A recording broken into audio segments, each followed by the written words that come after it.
유난히 더 다른 사람들 때문에 상처를 많이 받는 사람이 존재한다는 겁니다. 그 사람이 말과 태도 때문에 상처를 받은 것이 아니라 말과 태도를 내가 어떻게 해석하냐에 따라서 상처가 굉장히 달라진다는 거죠. 저는 이분들이 문제가 있다고 생각하지는 않습니다. 단지 이분들에게는 자아 정체감이 덜 발달되었다라는 이야기를 오늘 제가 하고 싶은 거고요. 자아 존중감에 대해서는 굉장히 많이 말씀들을 하시는데 자아 정체감에 대해서는 생각을 못 하시거나 들어보지 못하신 분들이 많이 있고, 대인관계 그리고 상처에 얼마나 큰 역할을 하는지, 그리고 이 자아 정체감이 발달하기 위한 꼭 알아야 될 비밀에 대해서 제가 오늘 말씀을 드리고자 합니다. 안녕하세요. 저는 수원교육청에서 교육국장으로 일을 하고 있고요. 작가이기도 한 김신영입니다. 여러분들은 평소 좀 상처를 많이 받으시나요? 동료들 때문에 상처를 받는다, 상급자 때문에 어려움이 있다, 또 집에서는 남편 때문에 힘들다, 와이프 때문에 힘들다, 막 이런 말씀을 하시는 분들이 굉장히 많고, 타인에 의해서 내가 하나도 어떤 조정을 받지 않거나 어려움을 겪지 않는다는 사람이 존재하지는 않을 것입니다. 유난히 더 다른 사람들 때문에 상처를 더 많이 받는 사람이 존재한다는 겁니다. 다른 사람과의 대화에서 상처받는 일이 흔하다, 다른 사람의 어떤 표정에서 상처를 받는 일이 흔하다, 이렇게 생각하시는 분들이 있을 수도 있을 텐데요. 가만히 생각해 보면 상처를 받는 것이 그 사람의 말과 태도는 아닐 것입니다. 그 사람의 말과 태도를 똑같이 들었다 하더라도 어떤 사람은 상처를 굉장히 심하게 받는가 하면 어떤 사람은 상처를 전혀 받지 않는 경우가 상당히 있거든요. 이것은 왜 그러냐? 그 사람이 말과 태도 때문에 상처를 받은 것이 아니라 말과 태도를 내가 어떻게 해석하냐에 따라서 상처가 굉장히 달라진다는 거죠. 그럼 사람들은 어떻게 해석할 때 상처를 받냐? 크게 두 가지로 볼 수가 있었습니다. 하나는 뭐냐면, 정말 가까운 사람, 내가 믿을 만한 사람이 나한테 어떤 말을 했을 때, 상처받는 말을 했을 때, 혹은 상처받는 표정이나 태도를 취했을 때 굉장히 상처를 받죠. 모르는 사람이 나한테 어떻게 했을 때는 화가 나거나 짜증이 날 수는 있지만 깊은 상처를 받진 않습니다. 그 사람이 나를 이렇게까지 사랑하지 않을 수는 없는데, 이 사람이 나를 이렇게까지 애정이 없을 수는 없는데, 이 사람이 나에 대해서 이렇게까지 할 수는 없는 일인데, 그런 생각에서 상처를 받는 한 가지가 있고요. 또 한 가지는 그가 나를 무능력한 사람으로 보는구나, 저 사람이 나를 굉장히 정직하지 않은 사람으로 보는구나, 저 사람이 나를 거짓말쟁이로 보는구나, 굉장히 부정적인 생각을 상대방이 갖는다는 걸 내가 느꼈을 때 상처를 굉장히 받는 것으로 보입니다. 내가 평소 생활을 하다 보니까 상처를 되게 많이 받는 사람에 해당이 된다, 말을 안 하지만 집에 가서 잠이 안 온다, 이런 분들이 있을 수 있거든요. 저는 두 가지를 권장해 드립니다. 하나는 뭐냐면, 상처받는 말을 상대방이 들었다고 생각할 때 그 부분을 사람의 초점을 맞추지 마시라는 거예요. 너 아까 되게 덜렁거리더라? 이렇게 말을 하는 거예요. 그랬을 때 저 사람이 지금 날 망신을 주려고 여러 사람 앞에서 이런 얘기를 꺼내? 어떻게 여기서 이런 얘기를 할 수가 있지? 그렇게 생각을 하게 되면 상처가 굉장히 많이 받게 되고요. 정체감이 낮았을 때 나오는 특징이에요. 정체감을 내가 끌어올리는 것이 굉장히 어렵거든요. 사안으로 받아들이세요. 그러니까 어떤 부분을 지적하면 너 덜렁거리는데, 내가 되게 덜렁거려서 이 부분을 이분이 알려주는구나. 덜렁거리는 거에 지금 집중을 해야 되죠. 그리고 막 남편이 만약에 예를 들어서 굉장히 거칠게 말을 하면서 이제 불쾌하게 막 말을 계속해요. 그럴 때에도 사람한테, 남편이 어떻게 나한테 저럴 수가 있는 거지? 자식인 네가 어떻게 나한테 이럴 수가 있는 거지? 이렇게 생각을 하게 되면 굉장히 상처를 많이 받는 게 바로 스타일이죠. 남편이 지금 하고 있는 말 중에 어떤 부분에 대해서 지적하고 있는지 있잖아요. 그 사안에 집중을 하실 필요가 있어요. 그래야만 얘기도 잘 되거든요. 그래야만 상대랑 네가 이렇게 말할 때 내가 이런 생각이 들어, 그러면서 얘기도 가능한데, 저 사람이 나한테 어떻게 이럴 수가 있어라고 하면 얘기를 못해요. 너무 속상하고 그 부분에 대해서 나는 이미 결정을 졌잖아요. 그 사람의 태도를 보고 내가 이미 해석이 끝났거든요. 그 사람이 나를 싫어하는 거라는 해석이 끝났기 때문에 대화하기가 상당히 어렵습니다. 그래서 이게 바로 정체감이 적었을 때 나타나는 그런 유형이거든요. 그래서 다른 사람이 나를 어떻게 보는지가 별로 중요하지 않다는 것을 계속 본인에 대해서 얘기를 계속 생각을 하고 있어야 돼요. 다른 사람이 나를 어떻게 보는지가 중요하면 내가 나에 대한 어떤 것들을 솔직하게 말을 할 수가 없어요. 3명의 친구가 있어요. 내가 C 친구한테 100만 원을 껐어. 그리고 내가 아직 못 갚고 있어. 근데 B 친구가 와서 뭐라고 하냐면 C한테 100만 원 꾸고 아직도 안 갚았다면서 이렇게 얘기를 하는 거예요. 그러면은 어떻게 생각을 하냐? C가 그랬니? 내가 알기로는 C밖에 말할 사람이 없어. 가만 놔두지 않겠어. 너 그 얘기를 왜 한 거야? 내가 돈 없어서 안 갚는 거 아니거든? 이렇게 얘기를 해요. 그가 나를 돈 없는 사람으로 보는 것을 견디지 못합니다. 자아정체감이 있는 사람이 특성대로 내가 그대로 행동을 하는 거죠. 뭐냐면 맞아, 나 지금 100만 원 못 갚고 있어. 너무 지금 힘들어 경제적으로. 네가 밥 좀 사줄래? 먹으면서 얘기 좀 할까? 이렇게까지 가능한 거죠. 너 되게 덜렁거리더라? 이렇게 말했는데 나 진짜 덜렁거려? 이렇게 말했어요. 그러면은 얘가 이상하게 보일 것 같지만 전혀 이상하게 보이지 않습니다. 아, 나 덜렁거려서 고민이야. 태어날 때부터 그래. 막 이렇게 얘기를 하는 거예요. 아무렇지 않습니다. 근데 그것을 막 부인하고 탓을 하고 다른 사람이 그랬어라고 말을 했을 때는 주변 사람이 내 옆에 이렇게 가까이 오고 싶지 않죠. 무엇을 얘기해 줬을 때 굉장히 막 예민하게 반응하면서 나한테 오히려 탓을 하기 때문에 알려주고 싶지도 않고 그 사람 곁에 가까이 가고 싶지도 않고 솔직하지 못한 사람이라고 생각도 들어가기 때문에 매력도가 뚝 떨어지겠죠. 솔직하게 말을 해주는 것이 있고요. 근데 한 가지를 더 말씀드리자면 그가 그럴 수 있다는 생각을 계속 하는데 쉽지 않아요. 걔는 걔니까 나는 나니까 100명이 나를 싫어해도 난 상관없어. 나는 나인데 뭐. 그러면 너무 고통스럽지 않냐. 정체감이 발달했을 땐 고통스럽지가 않습니다. 되게 평온한 사람들이 있어요. 어떤 사람 막 난리가 나요. 절대 난 참을 수 없어. 고발할 거야. 누가 그랬어. 막 찾겠어. 막 이런 식이거든요. 그런데 어떤 사람은 웃어요. 정체감이 높기 때문인데. 왜냐면 나는 이런 사람이다. 나는 나다. 내가 남한테 해만 끼치지 않는다면 괜찮다. 이 생각을 실천하시면 굉장히 최강자가 되고 진짜 굉장히 편해집니다. 그 주변 사람들이 함부로 건들지도 않아요. 왜냐면 이 사람을 건드렸을 때 이 사람이 막 방방 뛰면 모르는데 아무렇지도 않아. 아, 그래요? 아, 뭐 어쩔 수 없지 뭐. 아유, 걔네들이 좀 날 싫어하나 보지 뭐. 아유, 나의 어떤 점 때문에 싫어하는지 찾아봐야 되겠어. 이런 거는 굉장히 편안한 상태고 본인도 편안하죠. 상처를 잘 받지 않죠. 직장 생활에서 항상 누군가가 날 괴롭힌다라고 굉장히 힘들어하는 분들이 계십니다. 그런 경우에 이분이 다른 직장으로 이직을 한다고 해서 거기서 또 편하게 지내냐? 그렇지는 않다는 거죠. 제가 이런 말씀을 드리면 이분들이 문제가 있다고 지금 당신이 얘기하는 거냐? 저는 이분들이 문제가 있다고 생각하지는 않습니다. 단지 이분들에게는 자아 정체감이 덜 발달되었다라는 이야기를 오늘 제가 하고 싶은 거고요. 많은 분들이 자아 존중감에 대해서는 굉장히 많이 말씀들을 하시는데 자아 정체감에 대해서는 생각을 못 하시거나 들어보지 못하신 분들이 많이 있고 이 부분이 인간이 대인관계 그리고 상처에 얼마나 큰 역할을 하는지 그리고 이 자아 정체감이 발달하기 위한 꼭 알아야 될 비밀에 대해서 제가 오늘 말씀을 드리고자 합니다. 자아 정체감은 어려운 단어라고 생각하실 수 있는데 자아 개념이 자아 존중감으로 발달하고 존중감이 자아 정체감으로 발달해서 본인이 상처를 받지 않은 단단한 자아가 되는 건데요. 내가 나를 어떻게 생각하는가예요. 내가 나를 좋게 생각하는 사람이 있는 반면 내가 나를 좋지 않게 생각하는 사람이 있다. 내가 나를 좋게 생각하지 않고 내가 나를 부정적으로 생각한다면 자아 개념이 단계에서 자아가 그냥 멈춘다는 거죠. 이 시기가 언제인지가 굉장히 중요한 건데요. 이 시기가 초등학교 시기입니다.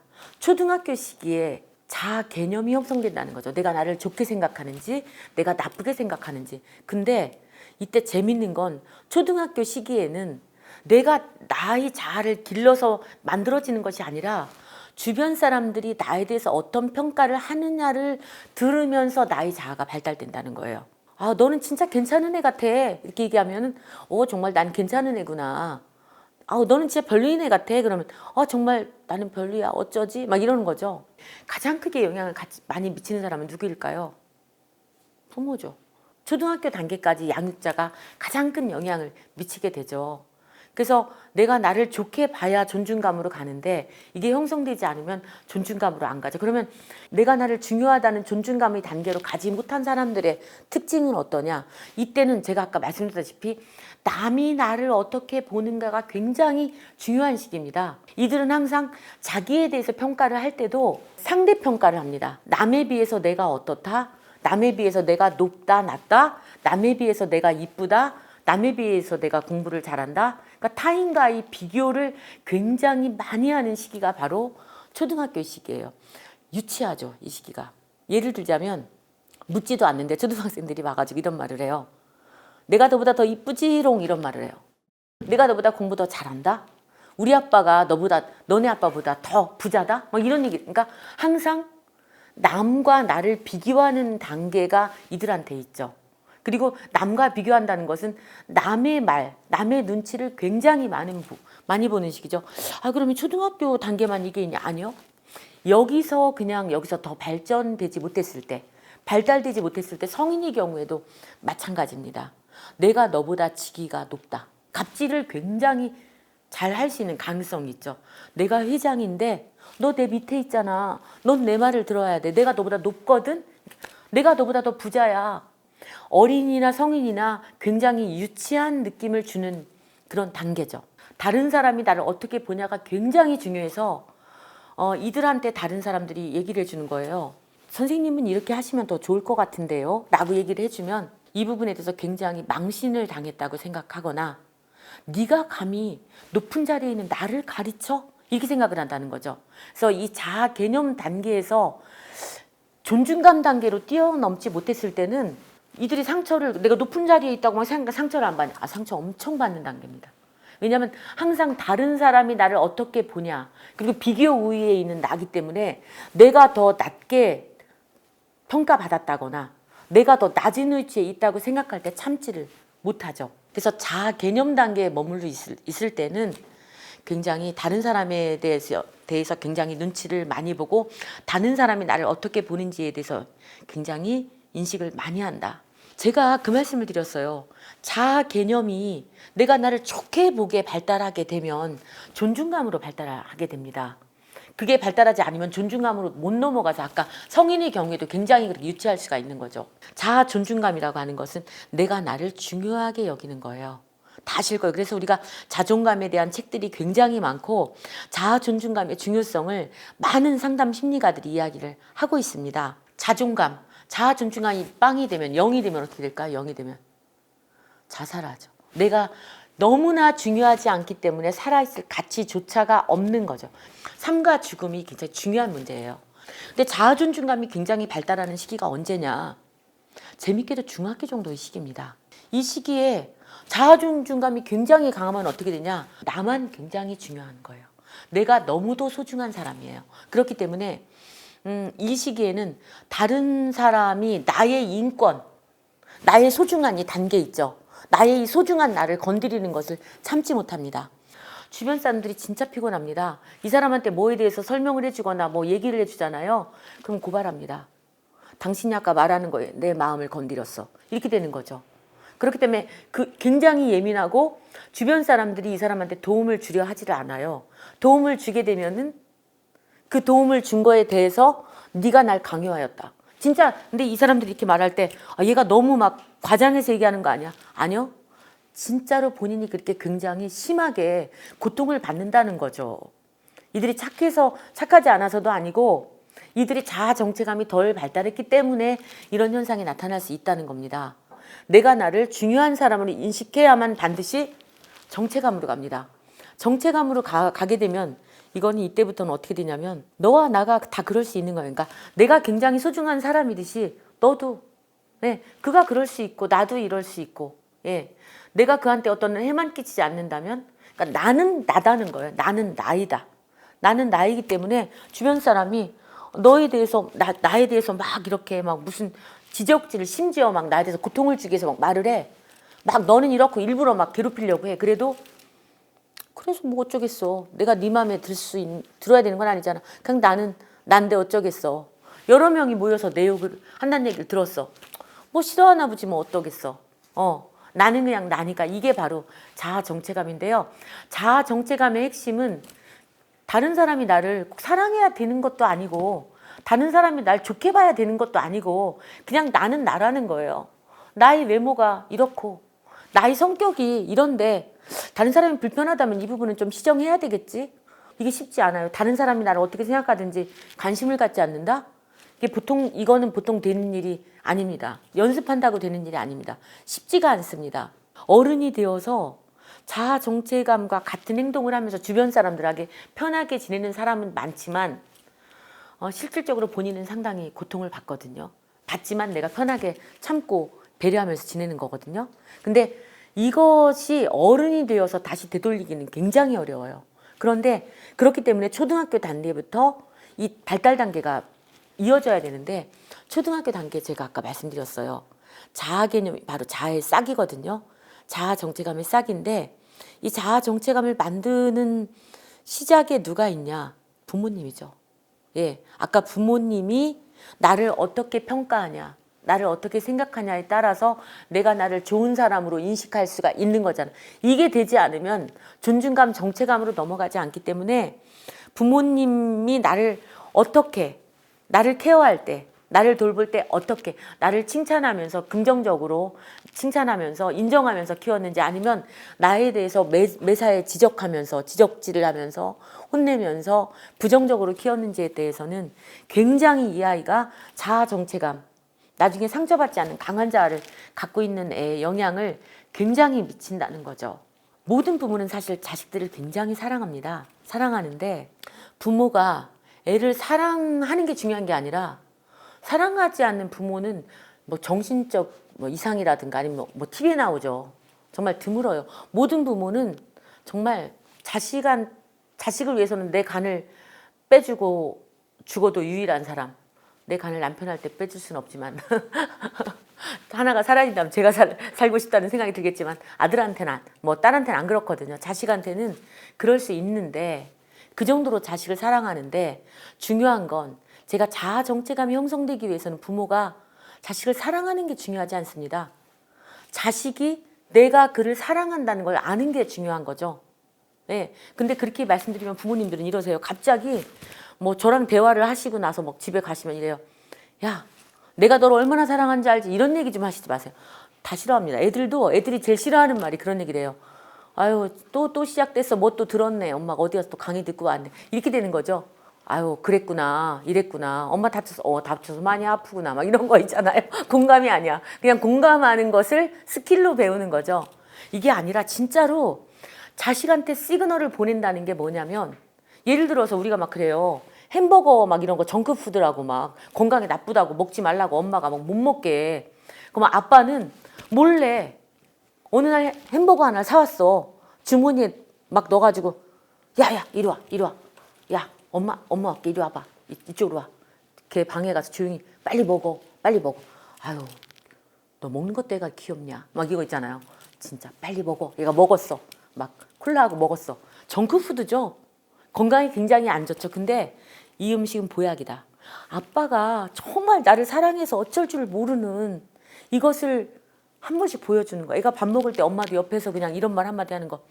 애가 지나치게 귀여워. 뭐 이런 말 있잖아. 애가 왜 그래 엄마 막 이렇게 할 때도 이렇게 귀여워서 그래. 너무 귀여워서 그래. 뭐 이런 거 있잖아요. 한 번씩 그런 말 한 번씩 해주는 거. 그냥 애가 저쪽에 있을 때 부부가 짜고 하는 거야. 한 번씩 이런 거. 애가 저쪽에 있을 때 둘이 이래.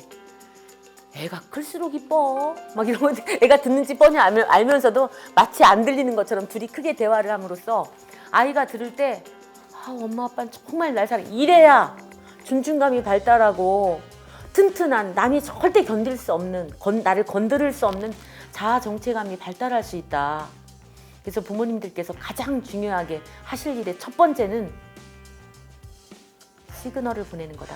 정말 내가 얼마나 사랑하는지 그것을 정확히 알려주시는 거다. 그 말씀을 드리고 싶습니다.